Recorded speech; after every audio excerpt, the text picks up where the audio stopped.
अस्सलाम वालेकुम, hey guys, मशल hair. Last vlog हमने ख़त्म किया था अपना लॉन्ग ट्रिप का पार्ट 3 पर, जहाँ पर थे हम कश्मीर में और अभी हम निकल रहे हैं नारायण कागान के लिए। सो आज का व्लॉग हम स्टार्ट करते हैं नारायण कागान के सफ़र से।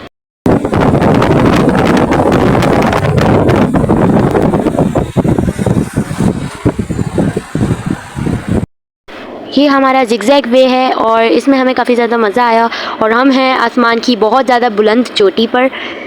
कोई आम इंसान वीडियो में देखकर ही इस जगह को देखे तो उसका सर चकरा जाएगा, लेकिन रियलिटी में इससे ज़्यादा डर लगेगा आपको। मैं इतनी कोई दिलेर नहीं हूँ, मेरी सिर्फ बातों से ही लगता है कि मैं दिलेर हूँ, लेकिन असल टाइम पर मेरी हवा ऐसी खुश्क हुई थी कि मुझे कोई होश नहीं था कि मैं कहाँ हूँ। ठीक है, मेरी सिर्फ बातों से ही लगेगा कि मैं बहुत ज़्यादा दिलेर हूँ।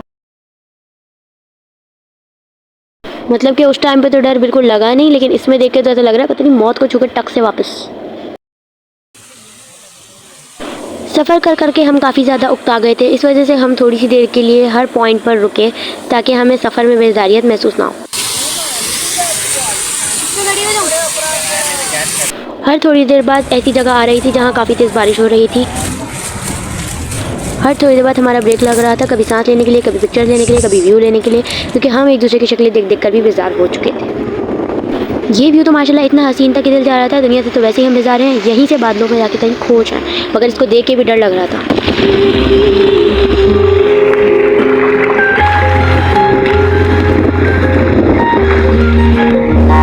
पॉइंट का नाम बताएं। हर पॉइंट पर मौसम चेंज हो रहा है, आप इसको देख के कंफ्यूज मत होइएगा, क्योंकि मैं भी अपनी वीडियोस को ही देखकर कंफ्यूज हो रही हूँ।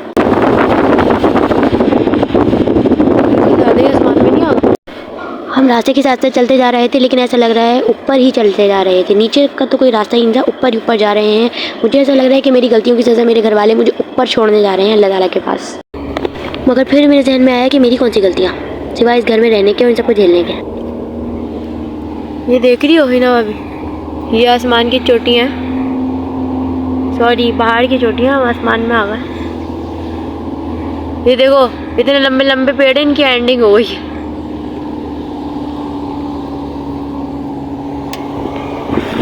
सफ़र करते करते हमें पता ही नहीं चला कि कब के कम हम एक और पॉइंट पर पहुंच गए। ये पॉइंट तो बहुत ज़्यादा ही औसम था, इसको देखकर तो दिल कर ही नहीं रहा था कि हम आगे भी कहीं जाएं।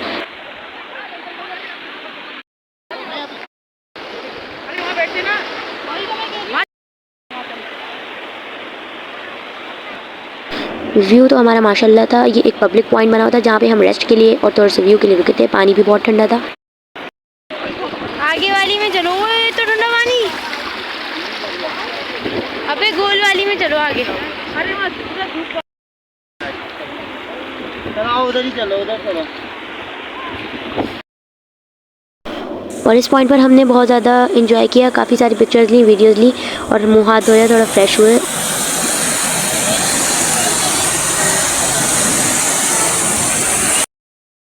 की इससे ले लो। अब ये क्या मिर्ची है? ये मिर्ची वाली बहुत सही है। यहाँ पे जितनी चीज़ें लगी हुई थी, समोसे पकोड़े, उन सबको एक एक करके मेरी अम्मी ने चखा, लेकिन लिया कुछ नहीं, क्योंकि ये हर मिडिल क्लास फैमिली का पर्सनल प्रॉब्लम है। हर चीज़ को चखने के बाद, नुक्स निकालने के बाद छोड़ दिया हमने और फिर हम निकले यहाँ पर वापस से अपने सफ़र के लिए। हम पाकिस्तानी भी जलेबी की तरह टेढ़े होते हैं, इसलिए हमें कोई चीज़ सीधी समझ नहीं आती। देखो जगह भी है यहाँ पे उतरने की, यार उतरो।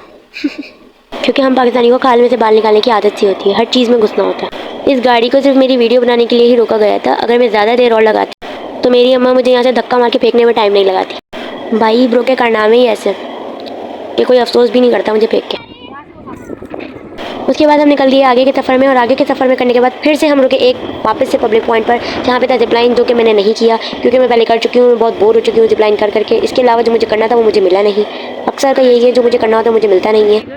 ये है यहाँ का व्यू, सारा मज़ाक एक तरफ, मगर ये व्यू माशाल्लाह बहुत ज़्यादा प्यारा था कि यहाँ पर हमने काफ़ी ज़्यादा तस्वीरें ली, काफ़ी ज़्यादा वीडियोज़ वगैरह बनाई।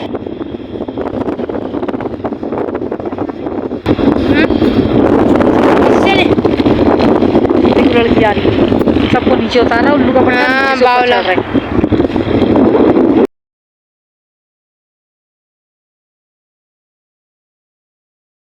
हर पॉइंट पर पहुंचकर मुझे कुछ ना कुछ नया तो करना ही होता है, जो कि मैं ज़रूर करती हूँ और मैं करके ही रहती हूँ। थोड़ी बहुत फनकारियाँ हमने यहाँ पर भी की और उसके बाद फिर हम निकल गए वापस से अपने नारायण के सफ़र के लिए। जो कि काफ़ी ज़्यादा हसीन था। ये बोल बोल कर मैं थक चुकी हूँ। आई होप कि आप नहीं थके होंगे। हम बुलंदियों की बुलंद चोटी पर थे जहाँ पर ऊपर से नीचे झाँका जाए तो सर ही चकरा जाए। 20 मिनट का सफ़र करने के बाद हम पहुँचे नारायण कारायण के करीब और फिर हम रुके एक ऐसी जगह जहाँ मिली हमें बर्फ़ और हम कराची वाले बर्फ़ को देखकर हो गए पागल। ओ भाई ऊपर चलेंगे। ये मैं भी लूँगी यहाँ पे तस्वीर, अपने मोबाइल में ले लेना मेरी। वीडियो बनाओ वीडियो बनाओ वीडियो बना के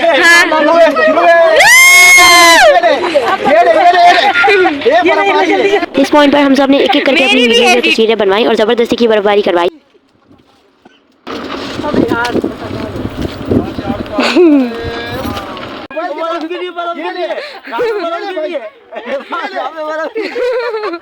और मैंने भी शहीदों में नाम शरीक करवाया और चंद तस्वीरें ली और मैं इस जगह पर बैठकर अपने आप को किसी बर्फ़ की शहजादी से कम नहीं समझ रही थी।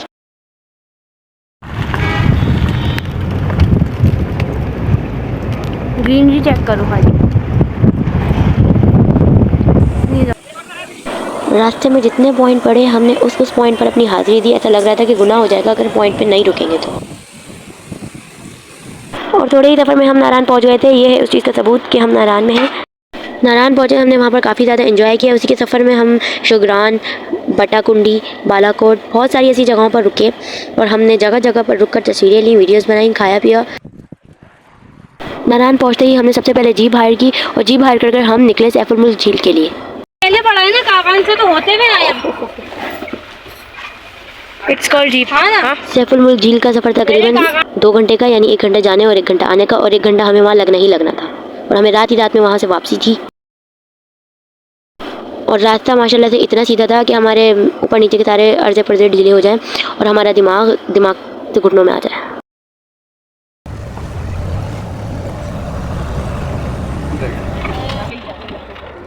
ये सैफुल मुल्क झील है तो वहाँ जहाँ धुंध उठ रही है ना उसको बोलते हैं आंसू झील। वो पैदल ट्रे है, गाड़ी नहीं जा सकती। सुबह जाते बंदा 4 घंटे पैदल लगते हैं उस पर, 4 वापसी में शाम को वापस आते हैं।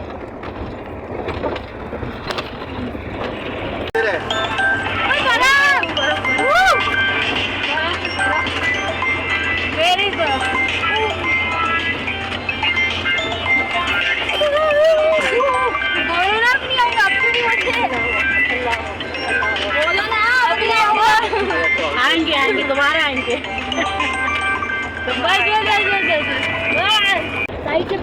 बहरहाल इंटेक के ज़लज़ले के बाद हम पहुंचे सैफुल मुल्क झील पाए, जो कि काफ़ी ज़्यादा खूबसूरत था। ऐसा कि बस यहीं पर ही अपना मकबरा बनवा लूँ। यहाँ पर हमारे अलावा काफ़ी सारे लोग थे और सारे ही कराची के पेंडू थे। ये जगह जगह पर घोड़े और काफ़ी सारी जीपें थी। सैफुल मुल्क की बाजार में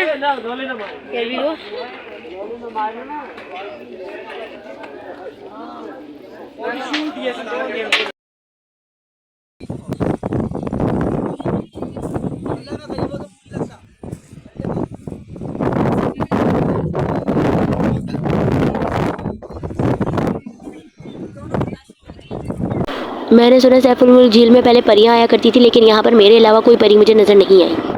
यहाँ पर चारों तरफ मुझे वादियाँ ही वादियाँ नजर आई जी, जहाँ यहाँ बस जाऊँ, मगर ऐसा मुमकिन ना था क्योंकि हम जैसे बंदों के लिए जगह है ही नहीं। शुरू मुझे बर्फ़ की काफ़ी ज़्यादा कमी महसूस हुई। यहाँ दूर दूर तक कोई बर्फ़ नज़र नहीं आई, मगर एक पॉइंट ऐसा था कि जहाँ पर बर्फ़ थी और यहाँ पर मेरा हौसला इतना था कि मैंने घोड़े वाले भाई को कैमरामैन बना दिया था। और ये एक तस्वीर इस बात का सबूत है कि वहाँ बर्फ़ थी। आहिस्ता आहिस्ता इधर देखो। अच्छा अब तो फट ही जाएगा। आहिस्ता आहिस्ता बिल्कुल स्लो स्लो। पाँव का वजन बराबर रखो, कुछ भी नहीं आता।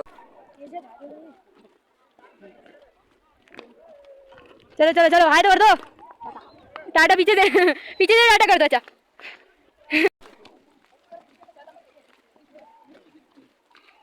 राफिदा देखो। वाह अम्मी आपकी तो बड़ी अच्छी जगह पे राइडिंग हो गई। मेरे को तो मना कर रही थी, खुद राइडिंग करने बैठ गई। नहीं गिराएगा ना क्या। हमने काफ़ी ज़्यादा अलग अलग किस्म की फंकारियाँ की, जैसे कि एक जाओ ना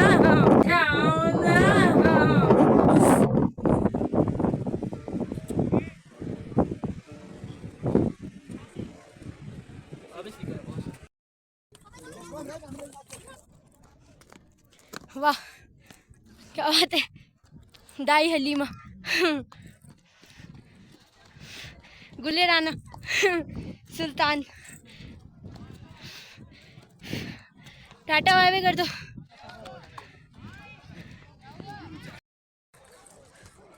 यहाँ पर सबने अपनी अपनी घोड़ों पर बैठने की ख्वाहिश पूरी की, खासकर मैंने, क्योंकि मुझे हॉर्स राइडिंग का काफ़ी ज़्यादा शौक है। और जिस टाइम मेरे हाथ में घोड़ा आया तो मेरा तो बस नहीं चलता कि मैं घोड़े पे ही कराची सवार हो जाती या इनका घोड़ा लेके भाग जाती।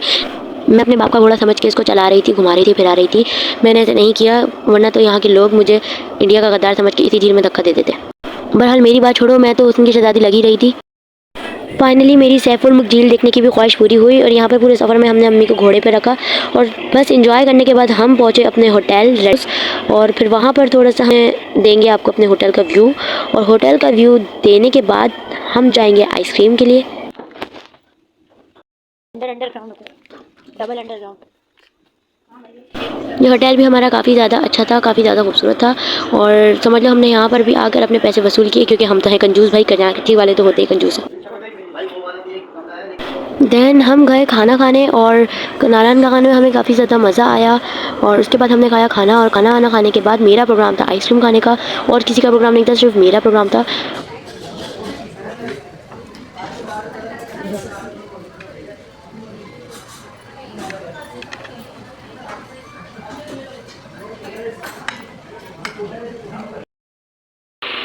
सब लेट गए थे खा पी कर, क्योंकि सब काफ़ी ज़्यादा थके हुए थे।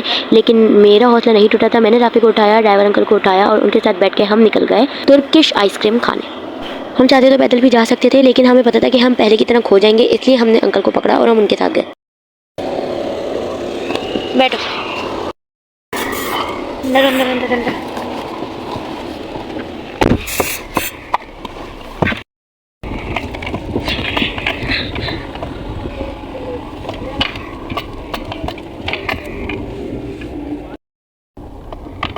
मोबाइल चार्ज पे लगे हुए थे सब, घर में तो सबके ही मोबाइल। इधर घूम रहे पागलों की तरह, 3 चक्कर तो यहाँ के लगा लिए, फिर होटल, ये पेट्रोल पंप देखे कन्फ्यूजन। हाँ, ये तो फिर वो अंकल नजर आ गए मुझे, शुक्र है कि वो नजर आ गए। हाँ, उनकी बड़ी बड़ी मूंछें दूर से ही चमक रही थी, मैंने बोला वो रहे, वही थे।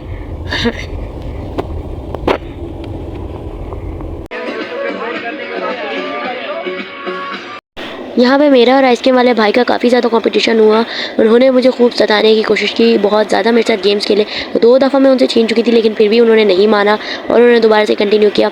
और फिर मैं समझ गई कि वीडियो बनाने के लिए थोड़ा सा बेवकूफ़ ज़बरदस्ती का बनना पड़ेगा, तो मैं भी थोड़ा सा बेवकूफ़ बनी।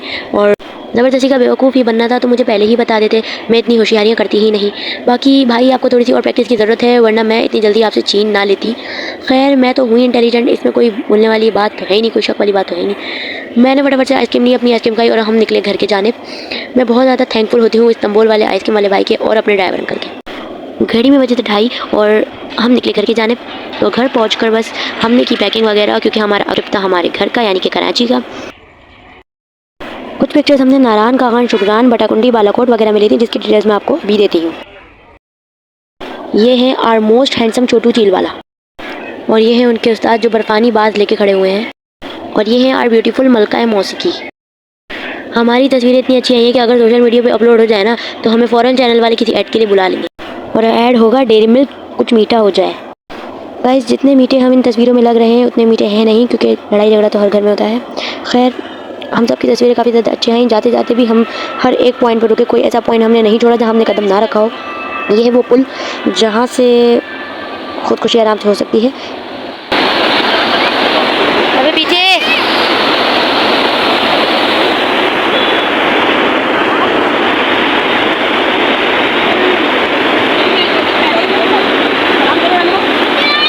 और ये वो पुल है जहाँ मेरा 2 दफ़ा पाँव फंसा और मैं गिरते गिरते बची। मेरी कोई नेकी मेरे काम आ गई और मैं बच गई। और ये वो वीडियो है जिसको देखकर मेरी आंखें खुल गई और मुझे आखिरत पर यकीन और ज़्यादा पुख्ता हो गया कि अल्लाह ताला की कुदरत ये है कि हम आसमान से होते हुए गुजरे और मेरी आंखें फटी की फटी रह गईं जिसे देखकर। बहरहाल ज़िंदगी मौत तो अल्लाह ताला के हाथ में है, लेकिन हमें हमेशा अपनी मौत को याद रखना चाहिए। इस सफ़र ने मुझे अपनी मौत का याद दिला दिया कि हम अल्लाह ताला के बहुत ज़्यादा करीब थे, क्योंकि हम काफ़ी ज़्यादा ऊंचाई पर थे। बहरहाल हमारा वक्त नहीं था, इसलिए हम सही सलामत अपने घर पहुँचे। इसी के साथ हमारे ब्लॉग की होती है एंडिंग। मशल को दीजिए इजाज़त, मिलते हैं अगले ब्लॉग में। अल्लाह हाफ़िज़।